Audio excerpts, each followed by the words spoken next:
wabarakatuh. Saya Hasnawati, calon guru penggerak angkatan 11 Kabupaten Bantaeng. Pada kali ini saya akan melakukan wawancara bersama Bapak Kepala Sekolah SMP Negeri 3 Sinoa, Sata Batu Tiroa. Beliau adalah Haji Muhammad Husain SAG. Assalamualaikum warahmatullahi wabarakatuh. Selamat pagi Pak Haji. Jadi adapun tujuan saya pada pagi hari ini yaitu tentang tugas saya di CGP calon guru penggerak tentang demonstrasi kontekstual, yaitu pengambilan keputusan berbasis nilai-nilai kebajikan sebagai pemimpin. Jadi hari ini saya mohon izin waktunya sedikit ya. Jadi hari ini tuh saya akan mengajukan beberapa pertanyaan ya. Jadi mohonkan waktunya untuk menjawab apa pertanyaan yang akan saya sampaikan sebentar ya Pak Haji ya. Jadi ada pertanyaan yang pertama yaitu selama ini bagaimana Bapak mengidentifikasi kasus-kasus yang merupakan dilema etika atau rujukan moral yang terjadi di dalam sekolah Bapak. Baik, terima kasih. Jadi ya, selama ini ada beberapa kasus-kasus tentang etika seperti tadi sudah kita lihat ketika upacara anak-anak itu etikanya anak-anak ketika upacara itu antara aturan sekolah dengan etika itu saling tidak sejalan ya. Dimana kita sudah sampaikan kepada anak-anak aturan-aturan sekolah, tapi ketika sehari-harinya lagi etikanya itu mungkin karena karakter sekolah kita di sini, siswa kita itu kebanyakan petani yang dimana orang tuanya tidak menanamkan sedini mungkin tentang etika kepada anaknya, sehingga anak-anak itu cenderung bahwa seperti orang tidak beretika ngomong atau bertingkah, karena selama dia di rumahnya dia tidak pernah diajarkan etika oleh orang tua seperti itu. Jadi itu ya, berarti kembali ke kebutuhan pribadi mahasiswa kita ya Pak. Jadi pertanyaan kedua Pak Haji, selama ini bagaimana Bapak menjalankan pengambilan keputusan di sekolah Bapak, terutama untuk kasus-kasus di mana ada dua kepentingan yang sama-sama benar atau sama-sama mengandung nilai kebajikan? Ya. Jadi kalau aturan sekolah itu sudah jelas, tetapi yang perlu kita barangkali tanamkan kepada anak kita yaitu tentang bagaimana kesehariannya itu anak kita sering menyapa mereka. Jangan nanti melanggar baru kita, atau nanti tidak beretika baru kita memberikan suatu katakanlah nah begini kita itu.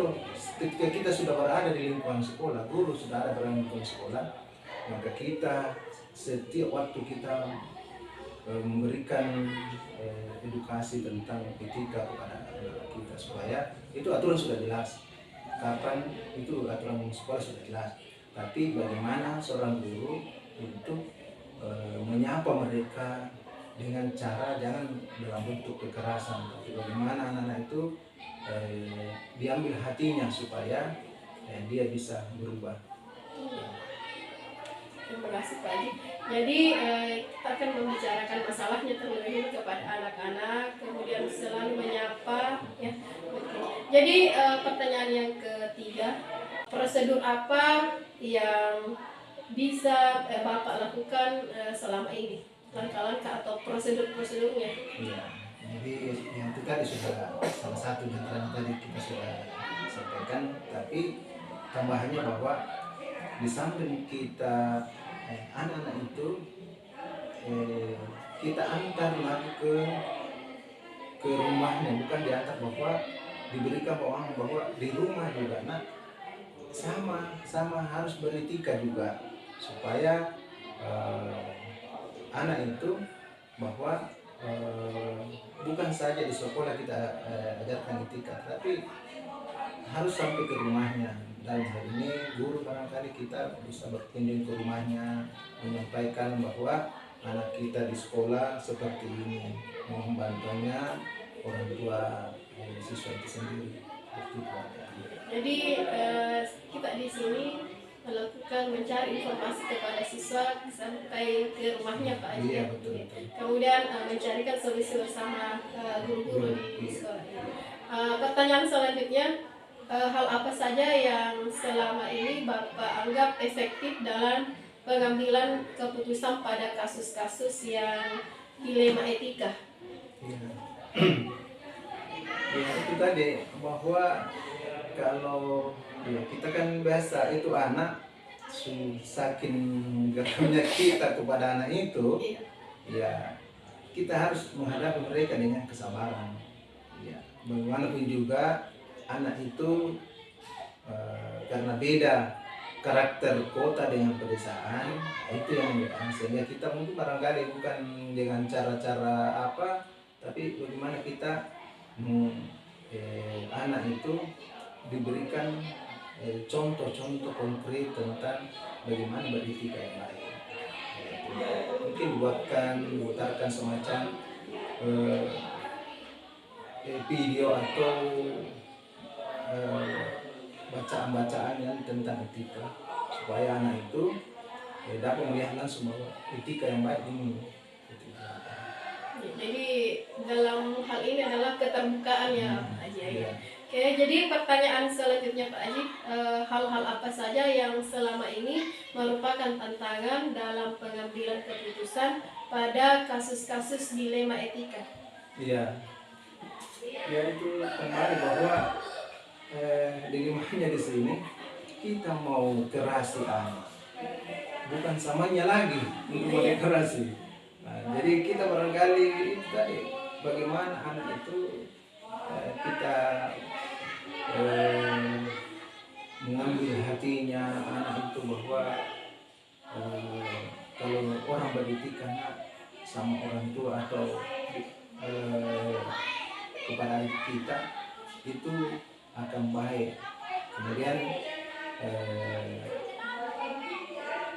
siswa kita itu jangan kita memberikan hukuman yang bagaimana ya, yang dapat merusak fisiknya, ataukah katakanlah seperti ya tadi kita berikan sanksi, tapi sanksinya di sini bukan dari sanksi apa, tapi saya dapat ngomong bahwa bertentangan dengan etikanya anak. Nah, itu tadi, sehingga mungkin saya pelajari tadi, oh iya mungkin cara lain kita bisa melakukan itu. Baik, terima kasih Pak Haji. Kemudian pertanyaan yang selanjutnya, apakah Bapak memiliki sebuah tata cara atau jadwal tertentu dalam sebuah penyelesaian kasus dilema etika? Apakah langsung menyelesaikan di tempat atau memiliki sesuai jadwal untuk menyelesaikannya? Tahu bentuk prosedur seperti apa yang Bapak jalankan selama ini? Ya. Baik, jadi dilihat sebagaimana parahnya atau etikanya itu anak pada waktu itu. Kalau memang kita bisa selesaikan hari itu atau pada tempat itu, apa susahnya kita selesaikan. Tapi dilihat juga bahwa jangan sampai bertentangan dengan etika yang kita mau kepada anak, tapi anak itu tidak terima, maka kita buatkan waktu atau dengan tempat supaya anak itu kita hargai. Nah, itu seperti itu. Jadi untuk menghargai anak ini kita luangkan waktu sejenak ya, pertanyaan selanjutnya, Pak, adakah seseorang atau faktor-faktor yang apa selama ini mempermudah atau membantu Bapak dalam pengambilan keputusan dalam kasus-kasus dilema etika? Ya. Jadi yang bisa kita yang bisa membantu itu ya, seperti guru mekanik, ataukah guru yang anak itu tempat bercurhatnya. Mungkin melalui guru itu kita pesan supaya anak ini diberikan perhatian khusus tentang etika. Jadi kita melihat siapa sih guru yang paling dekat kepada siswa itu. Ya. Berarti dalam hal ini ada dukungan dari tim sekolah ya Pak Haji ya, terutama guru yang ada di sekolah itu. Iya. Kemudian pertanyaan yang terakhir, dari semua hal yang Bapak telah sampaikan tadi, pembelajaran apa yang Bapak bisa petik dari pengalaman Bapak dalam mengambil keputusan dilema etika? Ya. Itu tadi bahwa tadi saya berikan anak-anak semacam pembelajaran bahwa apa yang dilakukan ketika upacara, ternyata apa yang saya lakukan itu dia anak itu tidak terima, sehingga kami butuh semacam teman guru ataukah orang tua bisa kita ajak untuk etikanya ini anak bisa bagus atau baik di sekolah maupun di lingkungan rumahnya. Hal yang terpenting di sini adalah komunikasi yang terbuka ya Pak Haji, antara betul. satu dengan yang lainnya, Betul, apalagi siap. terhadap siswa kita di sekolah. Iya, Masya Allah Iya. sekali ya Pak Haji wawancara kita pada hari ini. Terima kasih ya saya ucapkan, dan saya juga mengganggu waktu luangnya Pak Haji. Iya, jadi saya akhiri ya Pak Haji ya. Assalamualaikum warahmatullahi wabarakatuh. Waalaikumsalam. Demikianlah percakapan kita pada pagi hari ini. Saya akhiri. Wassalamualaikum warahmatullahi wabarakatuh.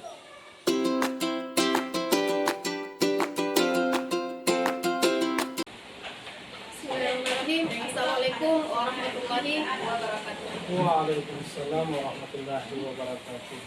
Perkenalkan, saya Hasnawati SBD, calon guru penggerak angkatan 11 dari Kabupaten Batai. Pada kali ini saya sedang berada di sekolah SMP Negeri 4 Pak Jukukang, Satap Kalamasang, bersama Bapak Kepala Sekolah. Nama saya Muhammad Asad SPD, Kepala SMP Negeri 4 Pak Jukukang Satap Kalamasang.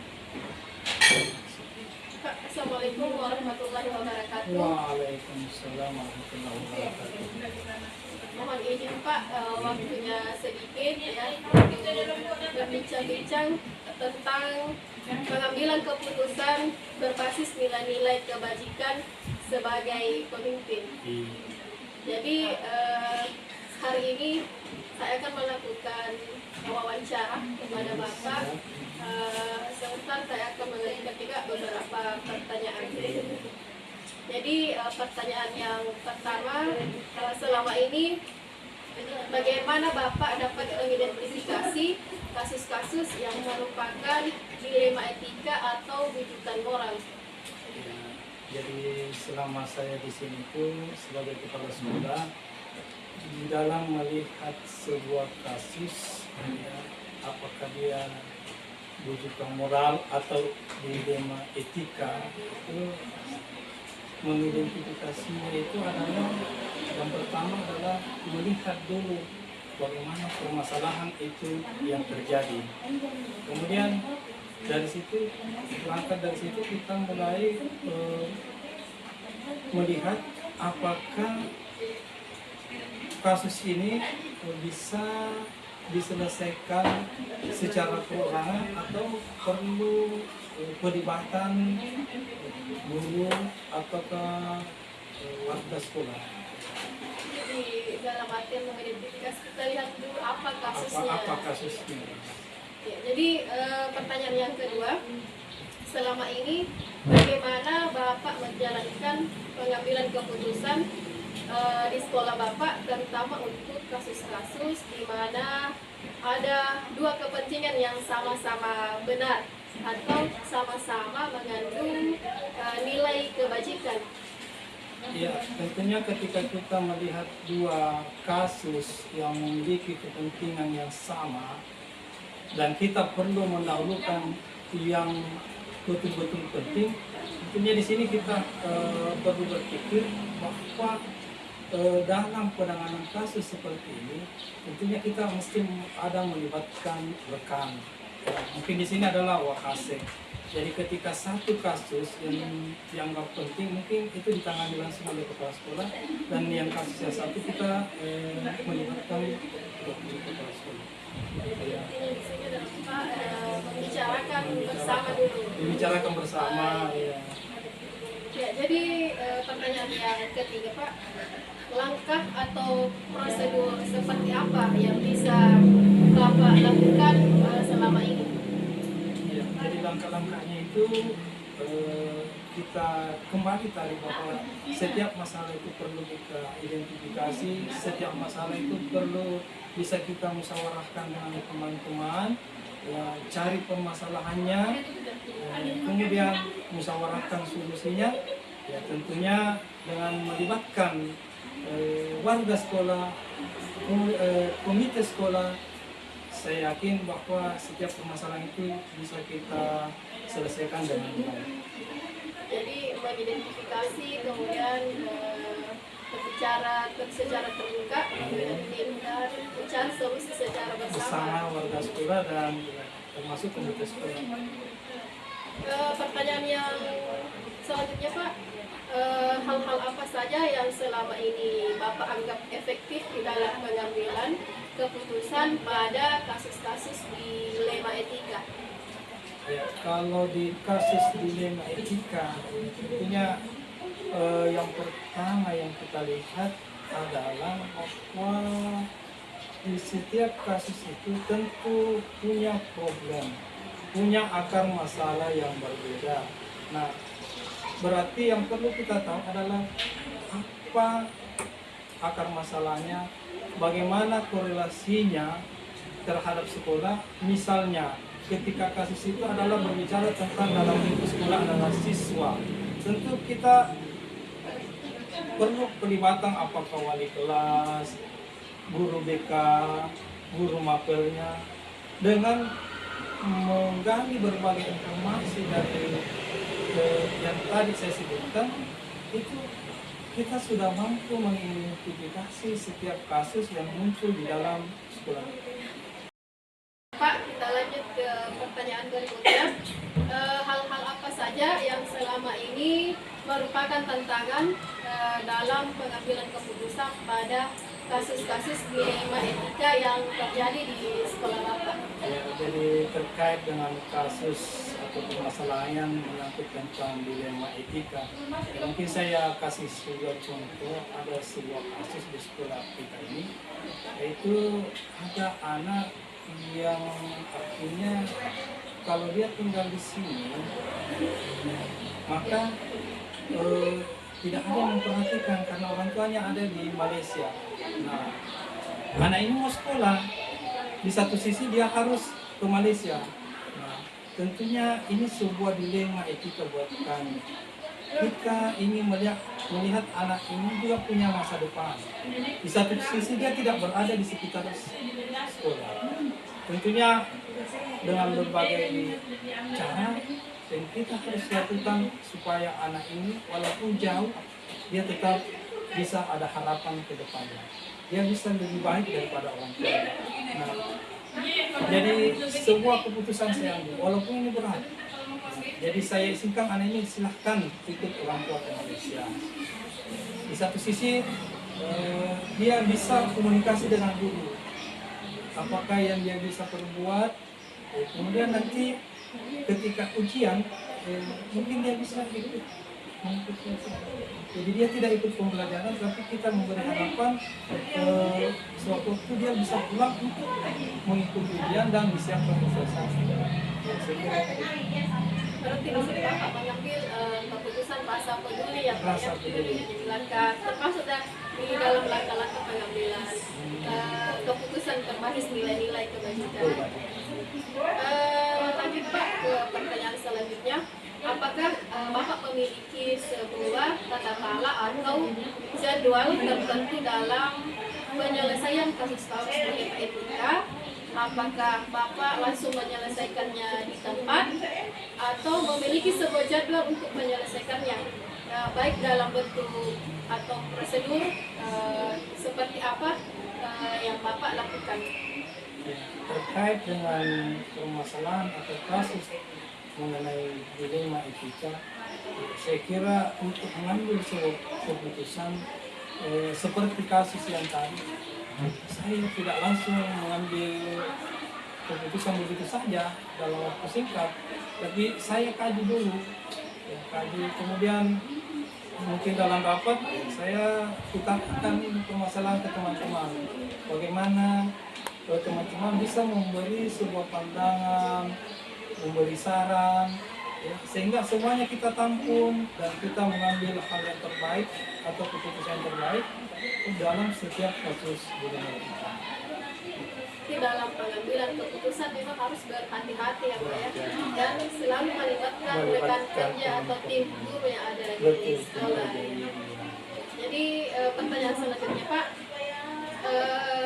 adakah faktor-faktor apa yang selama ini mempermudah atau membantu Bapak dalam pengambilan keputusan dalam kasus di dilema etika?